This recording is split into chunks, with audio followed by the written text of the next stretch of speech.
My identity is made by what my parents think I should be. Getting to what you really want to do is impossible. I believe that the best basketball player in the world is not Michael Jordan. I love to dream, but I also love that you can always be a bit open to maybe that there's other things. Rise and shine, it's Espresso time. What's up, Believe Nation? It's Evan. My one word is believe, and I believe in you. I believe you have an amazing gift inside you that I want to see exploded onto the world. So let's start your day off right together. Grab your coffee and sip on today's message. Be exposed to new experiences. Over to you, Jay Shetty. I wake up every morning. Espresso keep me going. I wake up every morning. At 18, I was really fortunate when I met a monk. And this monk was invited to speak. And I kind of just went because one of my friends forced me to. At that time, I was listening to CEOs and entrepreneurs and business people and marketers who I thought that's what I was aspiring to be like. And then I hear this monk. And he captivated me like no one had ever captivated me before. It was like staring at the most beautiful woman on the planet. You know, I was completely fixated on him and his message. See, we live in echo chambers. We're just surrounded by the same thinking. How often do you bump into a monk? You know, it just doesn't happen. No one has a dinner party and goes, oh yeah, we just invited the monk, you know, from town, like the local monk. Like no one ever does that. And so we meet people who are just like us most of the time. And we talk about this in business all the time. If you want to be a billionaire, spend time with billionaires. If you want to be a millionaire, spend time with millionaires. If you want to be a tech startup, spend time with, you know, that's the common rhetoric that we hear all the time. But what if you want to find purpose and master the mind? There's no one better than a monk who's mastered the mind. So for me, the first step is just opening yourself up to new experiences and new role models. Because most of us can't see ourselves in people, so then we try and fit ourselves into the boxes that we do see. And I mean, there's this beautiful quote that I've been saying it everywhere, and I wish I wrote it, but I didn't. So it's by a philosopher and writer named Cooley. And he said that today, I'm not what I think I am. I'm not what you think I am. I am what I think you think I am.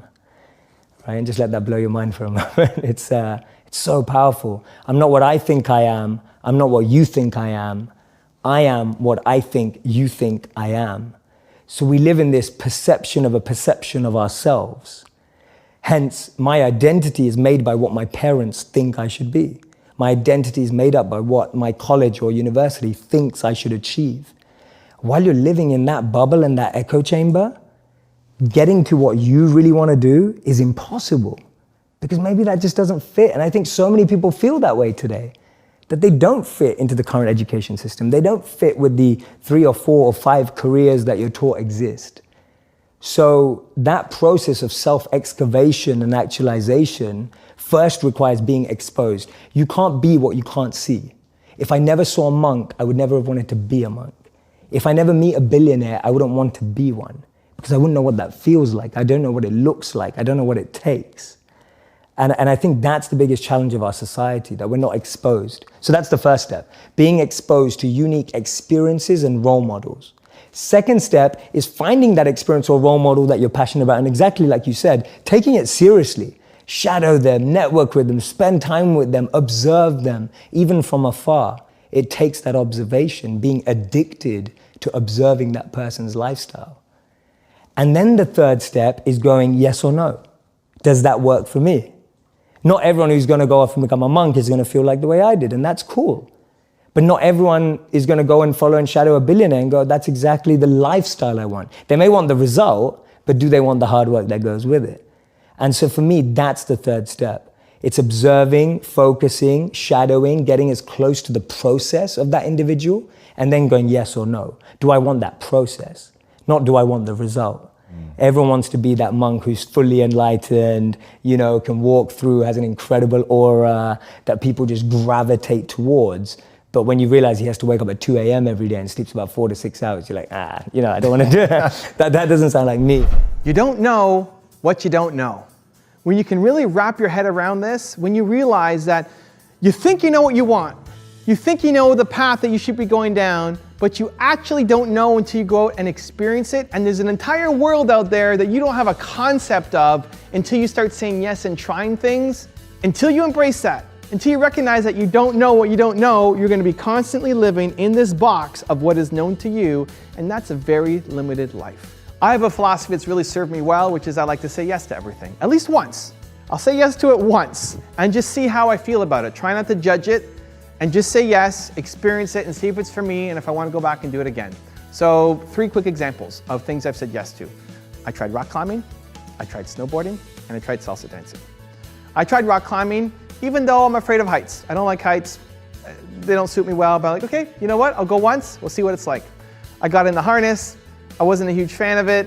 I was afraid of the heights. The harness was in my crotch. It felt tight. I didn't enjoy reaching for the next thing. It just wasn't a fantastic experience for me. And I know I don't want to hate on rock climbing. I know a bunch of you guys probably love it. Amazing, awesome, do it. Be the best rock climber in the world. It's just not for me, and I tried it. I tried snowboarding. I became obsessed with snowboarding. I went every single day one winter snowboarding. I got my board, I went every day. I pushed off meetings, I was answering emails on the ski lift up, and I got decently good. I was carving, I was doing some jumps. I was obsessed with it for a little while, and then it fell off.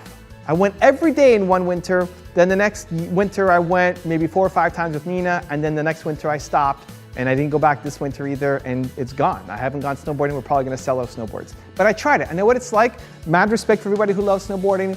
It's a great rush. I'm just not interested in it anymore. I tried salsa dancing. On paper, salsa dancing would not be great for me. I don't speak Spanish. I'm tall. I don't know the steps. I didn't learn any dancing growing up. I take giant steps. Learning as an adult is difficult. I don't understand the beat and the rhythm of the music. Lots of stuff kind of working against me compared to people who have done salsa their entire life and it's part of their culture. But all right, I'll try it. Why not? No judgment. Let's go in and just see how it works. And you know what? I kind of liked it. So I went back and I did it again and I did it again. And the obsession level wasn't even that of snowboarding. Snowboarding, instantly I was hooked. I needed to do it immediately. Salsa, I slowly picked up steam. I got better and better and better and better and better. And here I am now, running, owning, investing in the largest salsa dance school in Canada for sure, maybe North America. And so you never know where things are gonna go. If I only knew what I knew, right? I started this message with you don't know what you don't know. I didn't know that I would be great and have tons of fun at salsa dancing. I didn't know that I would wanna invest in a salsa dancing business. I didn't know all that stuff. I didn't know until I tried it. And even when I tried it for the first time, it wasn't with the ambition that this has to be my next big business. One thing led to another, led to another, led to another. I followed what I was excited by, followed what I enjoyed, and then led to this. And so in general, taking the approach of just saying yes. Just stop judging things and say yes. Somebody invites you to go do something, say yes. Somebody invites you to a new restaurant, say yes. Try this new food, say yes. Try this new dance, say yes. You limit yourself. We limit ourselves by default. We just say no. We're built in to say no because probably biologically somewhere in our history, we have this fear of new things.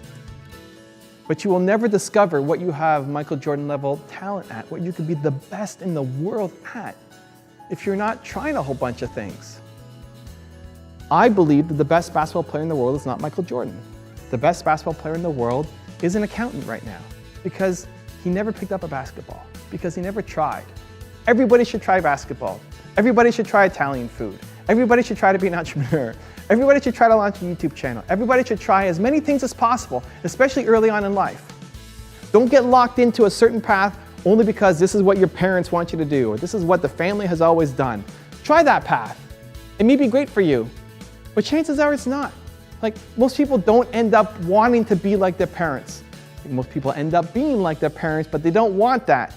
And you're too afraid to break free of the tradition. You're too afraid to go down this scary path. But that's the path that you can be great at. That's the path that you have Michael Jordan level abilities and talent and ingenuity at. And you will never know unless you try new things, get exposed to new experiences, and say yes. Now I have a really special bonus clip that I think you're gonna enjoy, but before that, I wanna know what is one thing that you need to say yes to, that you are dying to say yes to, that today you're gonna say yes to. What is it? Leave in the comments below, and by writing it down, you're committing yourself to actually do it. You're getting results out of just watching this video, so you're not only watching content on YouTube, you're actually making a change in your life? What is that thing you're gonna release and say yes to for the one person who's listening to me who's gonna actually do it? Put it in the comments below. Thank you guys so much for watching. I believe in you. I hope you continue to believe in yourself, and whatever your one word is, much love. I'll see you again tomorrow morning for another shot of espresso, and enjoy the bonus clip. I wake up every morning. Espresso keep me going.